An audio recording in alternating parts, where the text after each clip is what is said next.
Hi everybody, Dr. Joe here, and this video is in direct response to a previous video. You should see a link popping up to that now. But this is about the kinematic sequence, and I explained it in the previous video, but then I got a lot of feedback of, well, how do I improve my kinematic sequence if it's not very good? And these exercises are going to be at least your place to start. I'm going to give you a fair warning here. I can have someone improve their mobility in a session. In a few days, few weeks, they can really get some big changes. These are a little bit more coordination and body control, so there's some more variability. Some of you will find that you have great control and you can pick this up like that. And some of you will find that it's going to take you kind of hammering it home for a couple weeks or a few weeks until you get better. So just keep that in mind as we go into our first exercise. So again, with the kinematic sequence, we want to be able to start the swing with our hips, and we can't do that if we don't separate our movement upper and lower body. So what I like to start with is this position on the wall where you're going to get kind of your feet in setup posture for the swing. You're going to put your hands on the wall. Now you're not leaning into the wall.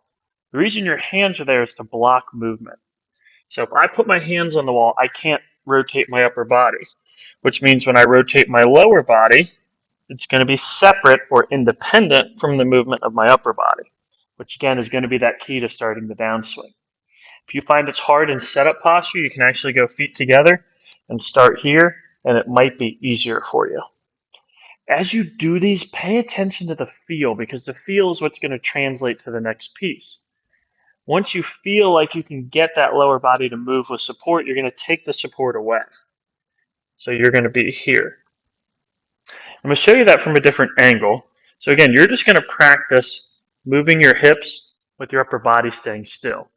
If it's hard to visualize, get yourself in front of a mirror. Even put your hands out so you can see that they're not moving, and learn to move your hips. Now, an advanced phase of this says you want to keep your hips in place. You want to keep them spinning, not swaying side to side. So if you kind of draw some imaginary lines on the side of me, I should be able to rotate without hitting these. If you notice you're hitting these, which again, that mirror feedback is helpful for, then that's going to be something for you to work on and to just improve. And again, it's going to take some time. So those few really focus on the lower body, but we also want to be able to do the same with our upper body. So we want to be able to move the upper body without the hips moving. The good news is this tends to be easier for people, but if you struggle with it, you can start by positioning your backside on the wall, and you want both of your cheeks touching, and you're just going to practice rotating the upper body by maintaining contact with both cheeks on the wall. Once you feel like you've been able to do that, you can step away from the wall. You're going to work here. And again, using a mirror for feedback is great in this. You can even loop something through the front of your belt loops like an alignment stick and see that you can move the upper body with the lower body staying still. It could take you a few weeks just to get better at those. But once you do, we're going to start advancing beyond that. We're going to start trying to move even more independently.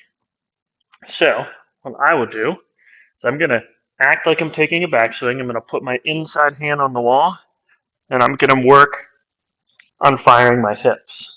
So now this is a little bit more similar to the position at the top of the backswing because I've turned my upper body into the wall. Again, that's how this downswing starts. Our upper body's back and our hips drive. So you're going to do this with support, and you work on getting better. As we did on the previous exercises, we're going to then remove some of that support. So now I'm going to stand here, and I'm going to rotate open like this. And I'm going to get good at that until I can do it without my upper body moving. I can advance it again. I can make the turn, put my hand out, but without using the wall support, and see if I can get the hips to drive without that front shoulder moving. And you're going to rep that thousands of times because you're going to need thousands of reps if you ever want to do this with a golf club in your hands. You do this over and over and over. The athletes I work at, especially the ones playing college and professional mini tour golf, they spend so much time on working how they push into the ground, how they move their hips, how they control their body, because that makes it easier for them to do it with a club in their hand. Now, there are more advancements of these exercises, specifically adding of speed and get into medicine balls and things like that. If everyone wants a video on that, just leave a comment below so I know. But whether you do those or not, you've got to master these first. I've seen plenty of athletes mess up their swing because they try and take this to the club or add speed before they're ready for it. So really dial these in before you try and add that other stuff.